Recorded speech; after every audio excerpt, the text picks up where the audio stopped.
Notimundo a la carta. Información oportuna al instante mientras realiza sus actividades al mediodía.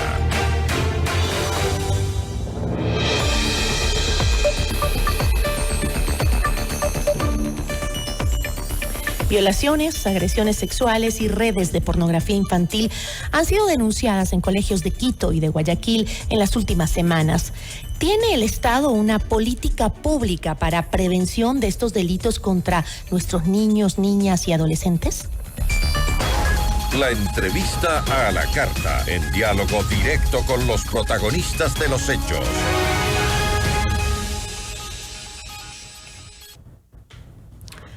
Nos acompaña Milton Luna, exministro de Educación. Milton, qué gusto, muy buenas tardes, gracias por acompañarnos. ¿Cómo está, Gisela? Muy buenas tardes. Realmente, Milton, súper preocupada. En Ecuador, el 30.9% de mujeres entre 15 y 17 años ha sido víctima de violencia sexual. En las últimas semanas conocimos 2 casos, en un colegio de Quito y otro de Guayaquil, que dejan en evidencia que hay abuso y hasta violaciones entre estudiantes. Uno de estos casos, el sonado del colegio SEC en Guayaquil, los compañeros, 2 estudiantes, las habrían violado en un paseo en Punta Cana. Además, tenían un chat de 30 jóvenes de diferentes colegios en donde se pasaban información. Se habla mucho de prevención de agresiones sexuales entre menores de edad y personas adultas que abusan de su situación de poder. Pero ¿cómo podemos entender, Milton, ahora que estas agresiones y hasta redes de pornografía infantil se trafican entre los mismos estudiantes, de los jóvenes, los adolescentes? Mire, Gisela, el tema tiene que ser abordado desde una perspectiva de lo complejo que es el asunto, ¿no? En esto yo podría señalar que es altamente importante, primero, que el sistema educativo, junto con otros actores, debe actuar de una manera coordinada. Esto quiere decir escuela, padres de familia, comunidad e incluso municipios y obviamente el aparataje legal del Estado, policía, en fin, ¿no? Pero refiriéndome en concreto a la problemática que actualmente estamos viviendo, cabe señalar que la conciencia que tengamos sobre el problema es fundamental, el tomar las decisiones respectivas.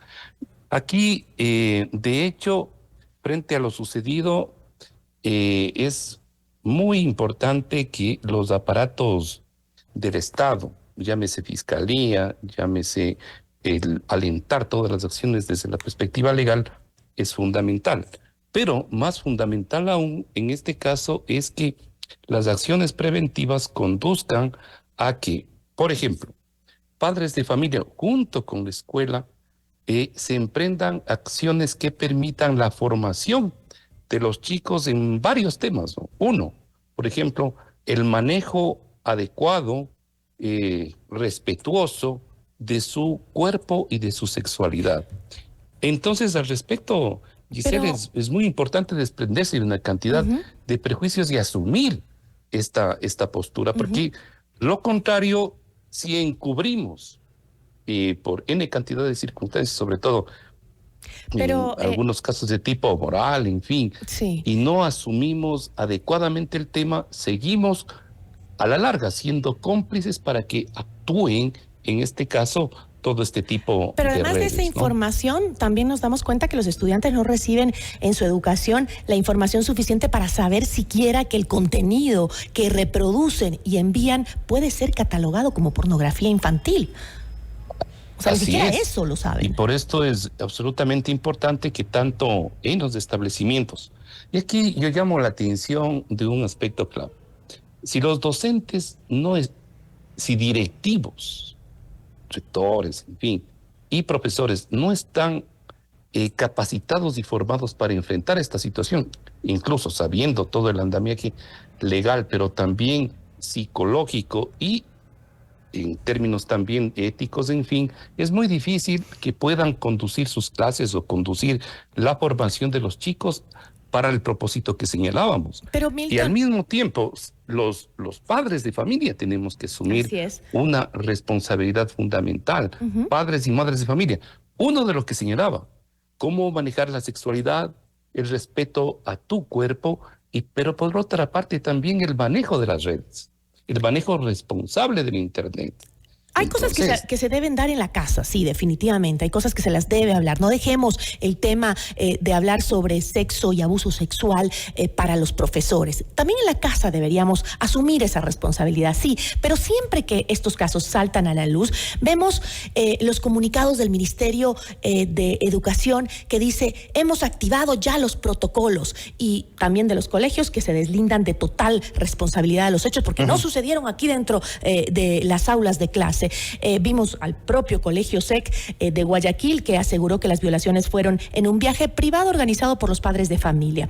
Pero ahora hablamos de 3 de sus estudiantes que habrían cometido al menos 2 violaciones y que pertenecerían a un grupo de estudiantes que enviaba contenido sexual de menores.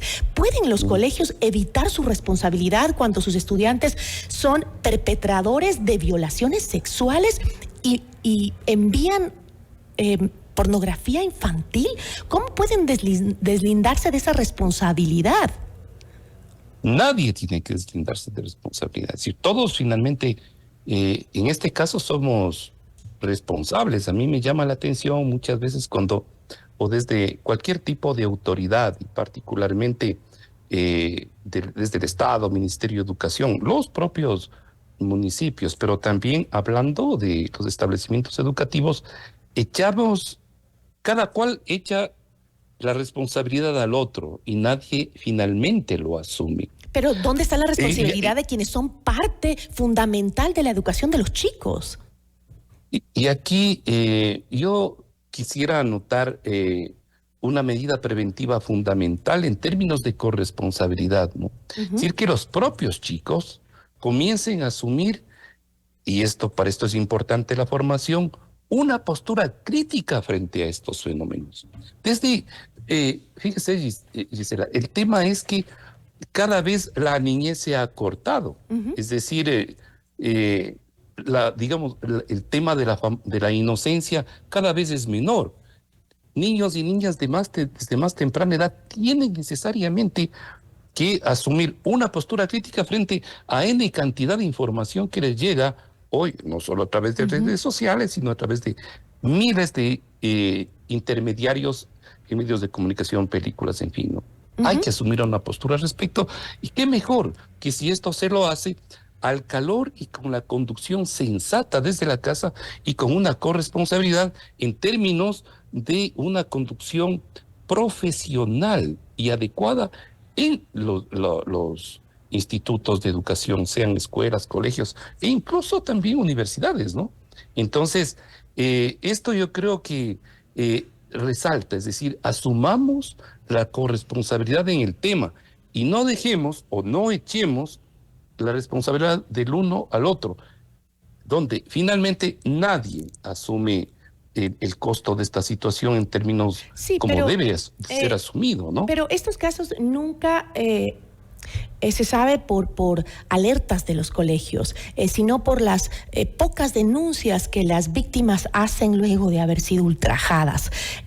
¿Los colegios realmente activan sus protocolos demasiado tarde o no los tienen para identificar, acá hay un problema que podría terminar en un abuso, en una agresión sexual? Es bien complejo, Gisela. Es muy probable que en muchos establecimientos se tenga claridad, conciencia, incluso formación de parte de muchas autoridades educativas, rectoras, profesores, en fin, ¿no? Pero frente a la apabullante circunstancia, y esto es también motivo de análisis, de descomposición social, de ruptura finalmente de conceptos, de valores que se los tenía antes, ¿no? Y donde esta sociedad, la sociedad actual que estamos viviendo, ha desbaratado todo, los temas de estos de corrupción a todos los niveles. Vemos este momento que están afectando y está afectando a la formación de los chicos, de las chicas, de los niños, de las niñas. Entonces, tomar conciencia de este nivel de descomposición y frente a ello actuar, ¿no? Pero A mí es que me parece que estamos frente también a otro fenómeno, y es el fenómeno de desborde, ¿no? Desborde de las responsabilidades de los establecimientos educativos y de otras instancias, ¿no? Hay tal cantidad de problemas, y particularmente luego de la pandemia, problemas acumulados, donde lamentablemente esta situación social, por ejemplo, todo el tema de incremento de las enfermedades mentales, de la depresión, de la agresividad, en fin, entre pares y a veces de profesoras a profesores e incluso de padres de familia versus profesores, en fin, es un mundo de violencia. Frente a eso hay que actuar, pero a veces presumo que no estamos actuando desde la debida conciencia y utilizando los recursos que deberíamos activarlos, ¿no? Entonces, no pero solamente ¿cómo logramos sí, que se actualice? tengo los recursos, tengo el aparataje, tengo el andamiaje, reporto a fiscalía, en fin. Ya, está bien. Pero ¿qué estás haciendo? ¿Estás capacitando a tus profesores? Para ¿Está prevenir este tipo de hechos? capacitándose a los padres de familia? Probablemente se espera el surgimiento de un problema para poder actuar. Y me parece que vivimos también, lamentablemente del escándalo, Milton, ¿no? que también la toma de estrategias por parte de las autoridades del Ministerio de Educación no van a la par de cómo avanza la tecnología. También veíamos cómo el Ministerio informó sobre la vulneración de derechos de connotación sexual por medios digitales en la institución particular La Salle de Quito, en donde pues al parecer habían utilizado la inteligencia artificial para usar la cara de una de las compañeritas y ponerla en un video de una pornografía de algún tipo, y esto vulneraba obviamente todos los derechos de esta jovencita, pero a la final de lo que se conoce sería un nuevo hecho con utilización de tecnología y creo que no está capacitada, o sí, la autoridad por parte del Ministerio de Educación para tratar estos temas con nueva tecnología. Pero siento que no. Es decir, ¿por qué razón? Porque se reconoce casi inmediatamente las salidas que va presentando la institucionalidad de cara a problemas que son cada vez más frecuentes y en donde estamos actuando con medidas tradicionales. Entonces, de hecho, nos está faltando también dentro de la autoridad pública la debida actualización, renovación y una actitud, yo diría, distinta frente a estos hechos. Y sobre todo, tal vez el mensaje fundamental es que debemos ya por fin reconocer que debemos dar el salto hacia una formación integral y profunda en todos los aspectos. Yo mencioné con mucha claridad, es decir, se requiere que los propios chicos aprendan a defenderse, chicos, chicas, y qué mejor si parten de una adecuada formación en términos de educación sexual, de su sexualidad y del respeto a su cuerpo, ¿no? Yo creo que eso respeto al cuerpo es de los clave demás para poder actuar. Definitivamente, Milton, el Estado no ha logrado responder a los cambios de la dinámica social y eso preocupa mucho. Yo le agradezco muchísimo. A usted. Muchas gracias, Gisela. Agradecemos a Milton Luna, exministro de Educación. Notimundo a la carta. 60